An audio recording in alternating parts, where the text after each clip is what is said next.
Hello and welcome to Cosmic Consciousness with Cassia. This is going to be a reading for the sign of Cancer, and this is going to be for the month of April. And this is going to be for Cancer, Sun, Moon, Venus, and Rising signs, as well as the cross-watcher of the Cancerian. Clear. This is a general reading. It's not going to resonate with everybody. Just take what fits and leave the rest. Do not stretch it to fit.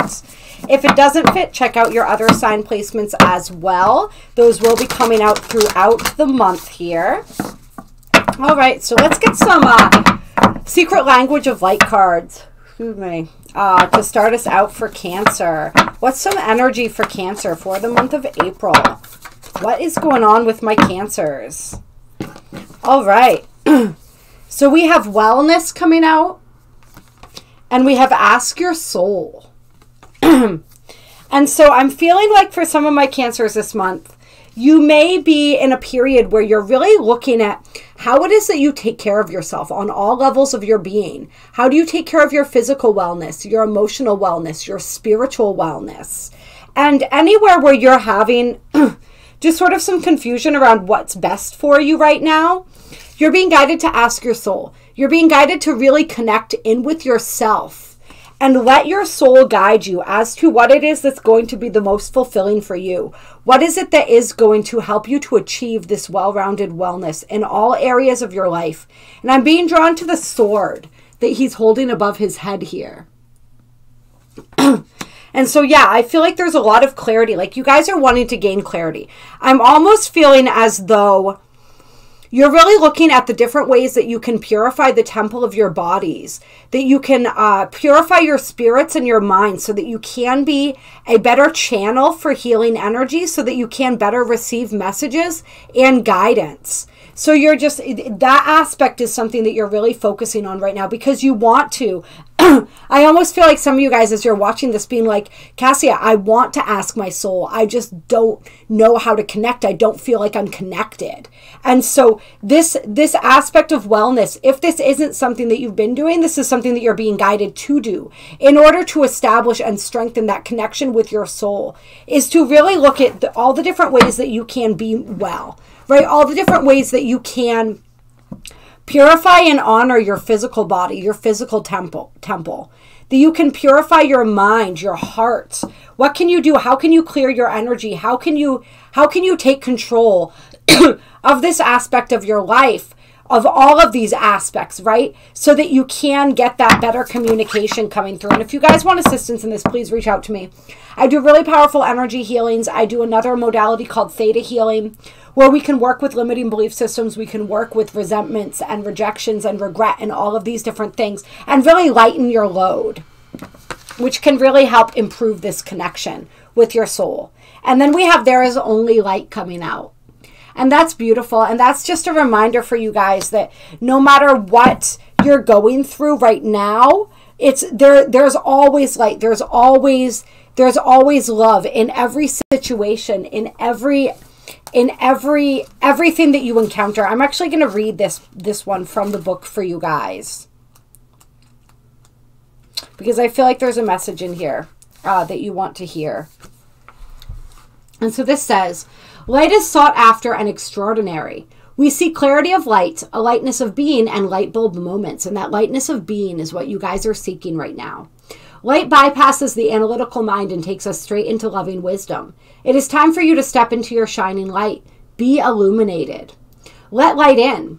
Today is the day to release any disturbances in your energy. Happiness will come naturally unless you do something to prevent it from happening.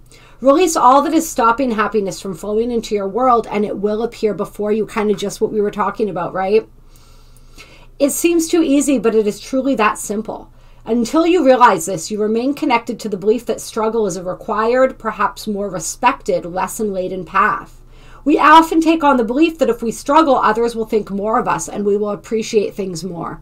When you go against your soul, you move away from your brightness. The darkness is a sign that it is time to feel your way back into your heart and soul. And so that's what you guys are doing right now. You're feeling your way back into your heart and soul. I feel for some people, you may have felt disconnected from your soul lately. You may have just felt a sense of disconnection in general. Possibly because of situations that you've been in, things that you've gone through that really caused you to feel that you had to kind of like close yourself down. And so this is that energy of you feeling safe to open back up again. You feeling safe to release. Sometimes we hold on to resentments. Sometimes we hold on to these heavier emotions because we feel safer doing so, because we know that at least if we're still in that energy, we hopefully won't make the same mistake again. And we think that it's protecting us, but it's really not. We can take the wisdom that we've learned from our experiences and not have to repeat them, even if we release and we forgive. And then on the bottom of the deck, I'm being drawn to the fact that soul writing was here. And so this is automatic writing. This may be something that you guys want to practice as another way to get more in touch with your soul. It's where you ask your soul a question and then you just start writing and see what comes out. If you just constantly keep up the flowing stream of consciousness and writing. And sometimes really interesting and amazing things come through. I channel like that sometimes, and some of the stuff that I've gotten is pretty wild. And you can also do that after a meditation. I've done that before, and that's been pretty interesting. But this is also you understanding that you write the journey of your soul is up to you to write. You get to choose it. You get to live it. And so you get to make those conscious choices of like, what is the next chapter that I want to write in my soul's journey, right? And then we have soul love under that. So I love that, because that's that energy of you learning to fall more deeply in love with yourselves and more deeply in love with your souls. So I really love that. And then that energy of let go. And you notice once again, we have the sword, the scepter. And so that's all about clarity. It's all about clarity. For some of you guys, that may be about communication as well. But just a lot of that energy of just cutting to the heart of matters too, seeing the truth in situations, seeing the truth in yourselves, and really allowing that truth to set you free. I'm going to pull a couple Star Temple oracles for you guys. Clear. Get some energy for Cancer here. Some energy for Cancer. It's like, even if you have felt disconnected from your soul has been guiding you the whole time. And so just pay attention. Pay attention to the ways that your soul may be guiding you through your intuition, right? You guys are a highly intuitive sign. Through your intuition, through the signs and synchronicities, through the little coincidences that aren't really coincidences, right? It's like, I feel like your soul energy coming through and really wanting to let you know, like, you may have felt like I abandoned you or like you're disconnected from me, but you never are. You never were, and you never will be. And then we have the mirror, reflect. I hold the mirror up to see, accept, and love all of me. So that energy of self-love and self-acceptance coming through really strong for you guys. This is going to help you astronomically as you build this connection, as you rebuild this connection with your soul. Is this process of really embracing all aspects of who you are. And with this, there is only light too, right? Which is reminding us of the darkness as sort of like an invitation to step more deeply into it so that we can see the light that exists even there. Definitely feeling that theme of some shadow energies wanting to be seen and addressed. Just some aspects of you that are crying out for love, those aspects that you felt as though you had to contain or you had to hide. Perhaps for some of you guys, I feel like because they were taken advantage of, like that energy that we were talking about, and you don't want them to be taken advantage of anymore, so you've sort of locked away parts of yourself.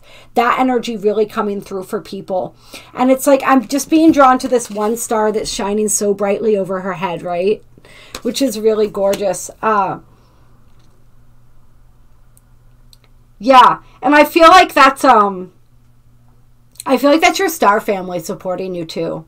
I feel like that's why I'm being drawn to that star and the brightness of that star, but just also the brightness of who you are and your ability to shine, right? And it's like, see how this star shines so much more brightly than those other stars, but it doesn't care. It doesn't hold itself back. It's not afraid to shine that brightly, right? It's not afraid of how the other stars are going to feel if it shines in its full brightness. And so that's the energy that you guys are being guided toward as well, is don't worry about how it's going to make others feel when you really step forward and embrace the fullness of who you are. Really allow yourself to shine in whatever ways you're wanting to shine right now. Like, that's okay. Don't worry about that. You'll just inspire them to shine brighter. Yeah, but really that piece of just whatever aspects of you you've hidden or locked away, whatever aspects of yourself you felt ashamed of, you felt as though you couldn't or wouldn't express, those aspects of you are calling out to be loved. And then we have the fallen star. Yeah, shame. I no longer hide my face. I step into my light with love. Yeah, so releasing that shame, releasing that guilt, that regret, that shame, that resentment, all of those heavier emotions are wanting to be released. And like I said, if you want assistance, please reach out to me. But yeah, that shame energy coming through heavy, right? They say guilt is feeling bad about what we've done. Shame is feeling bad about what we are. And so that's what makes it such a heavy emotion. And so it's really clearing that and healing that. There's no reason, you don't need to hide anymore. You don't need to hide. You can be seen. You can allow yourself to be seen. It is safe to be seen. Okay? And this is, as you go through this process, this is going to connect you deeper and deeper to your soul.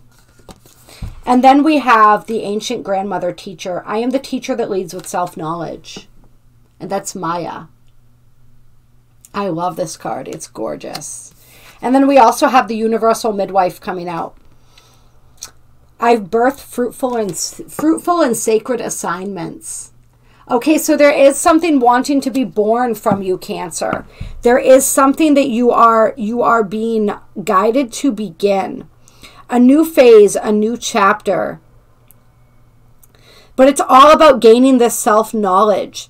You're being guided to go deep within the self right now. Because what you find there is not only going to be healing for you, but it's really going to lead you towards a deeper understanding of your purpose. And then on the bottom of the deck, this is 3 Maya cards here. We have the Amazon Queen. I am a devoted warrior of the universe. Okay. And so I want to look at some of this energy here. And because you have 3 cards from this, I want to read you what it says about Maya. Maya is the 4th brightest star of the Pleiades star cluster and the eldest of the 7 sisters. Her name means midwife in Greek, and she is well known for her nurturing maternal nature.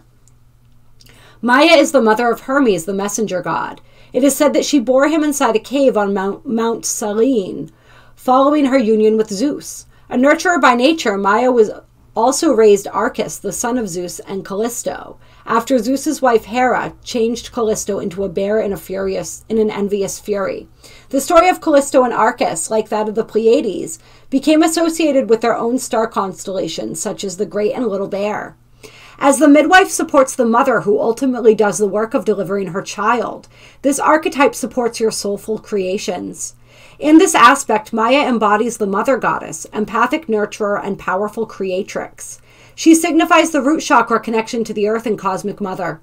Maya also represents the grandmother archetype. In this aspect, Maya personifies insightful wisdom and intuitive awareness. You are encouraged to invoke the ancient grandmother for her deep wisdom to birth higher pathways of consciousness and divine co-creation. Oh, that is beautiful energy. Supporting your soulful creations. Yes, I love that. So that's some energy that you guys have coming in here. And so the ancient grandmother tells you, you've got this. Everything you need to know is already inside you. Life has taught you to back yourself. Having confidence and believing in yourself will give you the aptitude to lead yourself in the right direction and offer sound guidance to others. Maya, the eldest sister of the Pleiades and ancient grandmother, supports you in gaining new insights and understandings through your intuitive channels and turning your knowledge into wisdom. Your empathic leadership gently nurtures others to grow and evolve. And so this is that energy, right? As you're moving into your purpose, it's like doing this deep inner work, healing these aspects of you that want to be healed, falling more deeply in love with these parts of yourself is going to lead you. You're going to acquire incredible wisdom from that. And from that incredible wisdom, you are then going to be able to teach. And I feel like even as you are going through this journey, the people who are observing you are going to be learning from you without you even having to say a word. It's just all going to be written there for them to receive.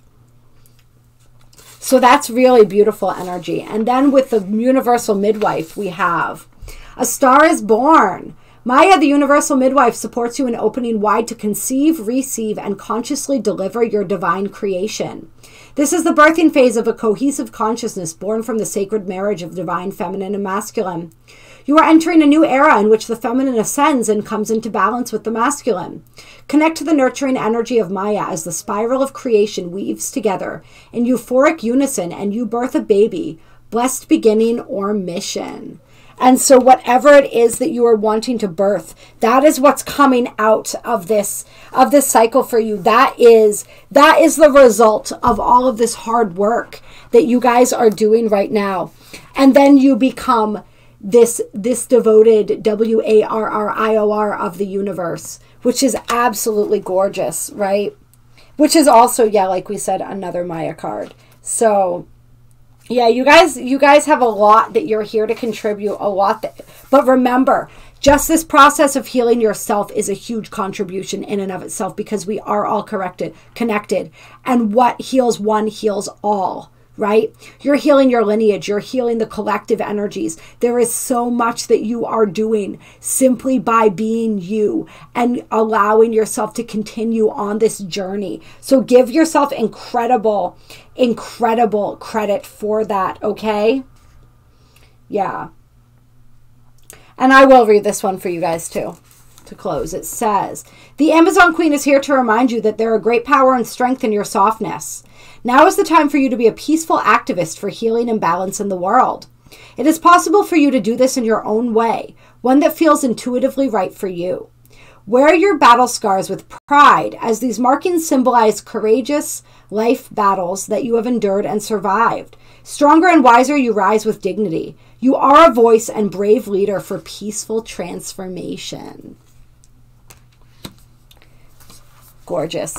All right. And like I said, if you guys would like a personal reading and energy healing, to explore maybe some of this theta healing, to get rid of some of this shame, get rid of some of these lower vibrational energies, any of the stuff that you're holding on to fall more deeply in love with yourself and connect more deeply with your soul, please reach out to me. My email is in the description box below. If you like this video, drop a comment and let me know if it resonated with you. And I hope that you guys have a beautiful, beautiful month of April. Bye.